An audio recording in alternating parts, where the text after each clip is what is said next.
मोरा मैदान जवळ ठिकऱ्या कुणाच्या वतीने ठाणेकर दाखवून देतील एकनाथ शिंदे? ठाण्यामध्ये आणि मुंबईमध्ये ठिकऱ्या गद्दारांच्याच होत्या. परंतु विधानसभा निवडणुकीत घोटाळा केला नसता मतदार यादीवर तो ठिकऱ्या तेव्हाच उडाल्या होत्या.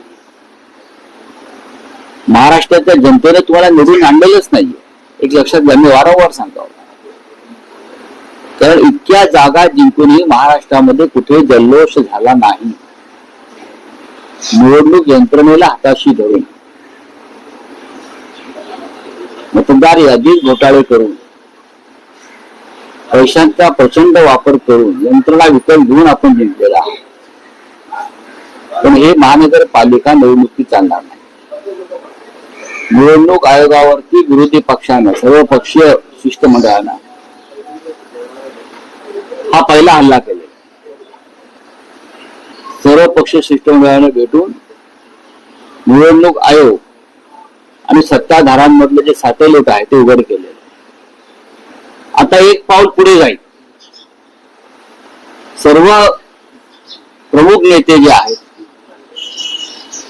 जे सर्व पक्षीय शिष्टमंडळामध्ये होते, त्यांची आपापसात चर्चा सुरू आहे की निवडणूक आयोग ज्या पद्धतीनं काम करतो दबावाखाली, आणि आपण वारंवार त्या संदर्भात निवेदन देतोय, भेटतोय, भूमिका सांगतो आहोत, पुरावे देत आहोत, तरी सुद्धा निवडणूक आयोग ऐकायला तयार नसेल. तर निवडणूक आयोगाला रस्त्यावर उतरून दणका द्यावा लागेल. अशा प्रकारचं एकमत हे सर्व पक्षीय नेत्यांमध्ये होताना आम्हाला दिसतंय. पण त्याच्यात चर्चा सुरू आहे. कालच माननीय उद्धव ठाकरे राजसाहेबांशी चर्चा झाली. माननीय शरद पवार किंवा डावे पक्ष, काँग्रेस पक्षाचे अध्यक्ष हर्षवर्धन सपकाळ, या सगळ्यांमध्ये एकमेकाशी चर्चा करून पुढलं पाऊल काय टाकायचं यावर निर्णय आता घेतला जाईल.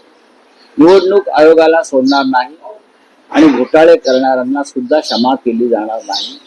त्याच्यामुळे ठाणे आणि मुंबईत जे तुमचं स्वप्न आहे घोटाळे करून पुन्हा एकदा निवडणूक यंत्रणा ताब्यात घ्यायची, ते त्यांना सांगा जाऊन या तुमच्याच माध्यमातून महाराष्ट्राची जनता, मुंबई ठाण्याची जनता ही ठिकऱ्या तुमच्याच गद्दारांच्याच उडवल्याशिवाय राहणार. आनंद दिघेंचा अपमान करणाऱ्यांना ठाणेकर सोडणार नाही. आनंद दिघ्यांचा अपमान कोणी केला? आनंद दिघ्यांचा अपमान कोणी? आनंद दिघेचा अपमान गद्दारांनी केला. ठाणेकर खरोखर सोडणार नाही. आनंद दिघे या एका निष्ठावान शिवसैनिक किंवा शिवसेना नेत्याचा जो काही विचार होता निष्ठेबाबत, त्याला तडा कोणी दिला? एकनाथ शिंदे आणि त्यांच्या लोकांनी दिला ना. आनंद दिघे हे तुळशी वृंदावन होतं आणि त्या तुळशी वृंदावनामध्ये उगवलेली भांगीची रोपटी आहे. आनंद दिघ्यांच्या ठाण्यातल्या तुळशी वृंदावनामध्ये एकनाथ शिंदे आणि त्याचे 40 चोर आहेत. हे म्हणजे भांगीची रोपटी आहेत. त्याच्यामुळे अपमान कोणी केला? तर अपमान या लोकांनी केला. तुम्ही काय सांगता आम्हाला सोडणार नाही? तुम्ही आम्हाला सांगताय सत्तेतून एक दिवस राजीनामा द्या आणि बाहेर या, मग सांगतो कोण कोणाला सोडतोय. उद्धव ठाकरेंना कोणाच्या हाती स्टेरिंग द्यायचं तेच कळना, त्यांचा ड्रायव्हर सारखा बदलतोय असा टोला श्रीकांत शिंदेने लगावला. पुढे काय? गिरिराज सिंह ने मुस्लिम लोग को नमक हराम कहा है.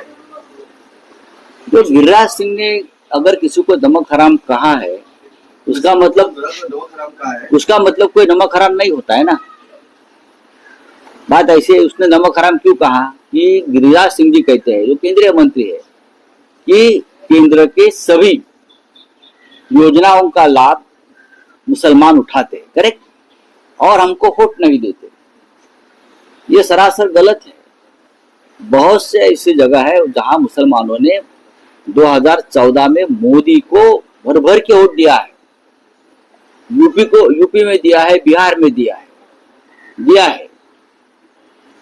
तो आप उनको नमक हराम, आपको वोट नहीं दिया इसलिए आप आपके नमक हराम है देश के हो. आपको अधिकार किसने दिया किसी एक जाति को? तो आपको तो इस देश में बड़ी संख्या में हिंदुओं ने वोट नहीं दिया है। महाराष्ट्र में नहीं दिया लोकसभा में वोट, बंगाल में नहीं दिया है, केरल में नहीं दिया है, जम्मू कश्मीर में नहीं दिया है, कर्नाटक में नहीं दिया है। तो क्या हिंदू को भी आप नमक हराम कहेंगे मिस्टर गिरिराज सिंह? आप वोट चोरी करके चुनकर आए हैं, आपको तो हिंदुओं ने भी वोट नहीं दिया है। तो क्या आप मुसलमानों के साथ जिस हिंदुओं का नमक आप खाते हो सत्ता का, आप उनको भी नमक हराम कहेंगे क्या? इस प्रकार की भाषा का इस्तेमाल अगर कोई केंद्रीय मंत्री करता है तो मोदी जी ने उसको तुरंत मंत्रिमंडल से हटाना चाहिए। किसी व्यक्ति को, जाति को, धर्मों को आप नमक हराम इस प्रकार से नहीं कह सकते, समझा? हाँ राऊत सर, कुंभमेळ्यामध्ये पुरोहित उपलब्ध व्हावे म्हणून वैदिक विधीसाठी आता अभ्यासक्रम सुरू करतायत ITI मध्ये. राज्य सरकारने हा निर्णय घेतलेला आहे. राज्य सरकार बघून घेणार. सर मनसेचा गोरेगाव मध्ये मेळावा आहे की राहुल गांधी SIR पे चुकी है? हाँ? मनसेचा मेळावा अमित शाह ने कहा है कि राहुल गांधी SIR पे चुप क्यों है? कहाँ चुप है? हम चुप नहीं है, न राहुल गांधी जी चुप है। इस मामले में सबसे बड़ा आंदोलन तो राहुल गांधी जी ने किया था। अब बिहार का नतीजा आने के बाद अमित शाह जी चुप हो जाएंगे। अब देखिए अमित शाह जी क्या बोलते हैं क्या नहीं बोलते उसका ऊपर देश नहीं चलेगा।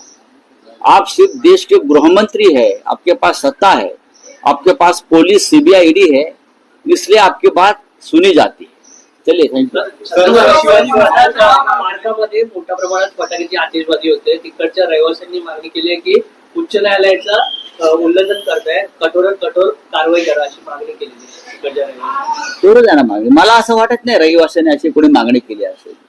शिवाजी पार्कला बहुसंख्य मराठी आणि हिंदू बांधव आहेत. दिवाळी आमचा सगळ्यांचा सण आहे. तो काय काळोखात साजरा करायचा? तो काळोखात साजरा करायचा का? संपूर्ण काल आम्ही पाहिलं की उद्धवजी, राजजी, दोन्ही पक्षाचे कार्यकर्ते, मराठी बांधव मोठ्या संख्येने शिवाजी पार्कला उपस्थित होते. हा दीपोत्सव होता. आकाशामध्ये फटाक्यांची रोषणाई केली ना, वाजले फटाके थोडा काळ. त्यात एवढं वाईट वाटून घ्यायचं कसलं? पर्यावरण बिघडतंय. पर्यावरण बिघडाव्या असं अनेक गोष्टी या राज्यात आणि देशामध्ये घडतात, त्याच्यावर बोला. आमच्या सणांवर बोलू नका. ठीक आहे रे, जाऊ दे रे, कोण बोलतो? आ बोलू द्या ना, चला जाऊ दे रे. हा बघा, एकनाथ शिंदेची भिजलेली फटाका है, उसका फुसका फटाका भी नहीं है, लवंगा भी नहीं है. समझा क्या? एकनाथ शिंदे क्या बोल रहे हैं? भिजलेला फटाका है, लवंगा, उसको क्या मालूम है क्या फटाका है? शिवसेना की पावर जो उद्धव ठाकरे ने उनको दिया ना, वो अब तक बज रहा है. नहीं तो कौन एकनाथ शिंदे? मुझे बताइए. उनको जो पावर मिला है बाला साहब ठाकरे ने नहीं दिया, उनको पूरा पावर उद्धव ठाकरे जी ने दिया था. उनका फटाका बज रहा है अब तक. जिस दिन मुंबई और ठाणे महानगर पालिका के नतीजा आ जाएंगे, ये ठाणे मुंबई छोड़कर भाग जाएंगे सब लोग. अब देखो क्या होता है. करो ना लड़ाई हमसे, फिर लड़ाई करो. ये पैसे की लड़ाई मत करो, सत्ता की लड़ाई मत करो. आप रियल शिवसेना के गुंडे हो, हाँ मैं गुंडा हूं, तो गुंडे जैसा सामने आकर बात करो. समझा ना? हाँ, तो सत्ता के पीछे छुपकर, पुलिस के पीछे छुपकर मत बात करो. छोड़ दो. चलिए.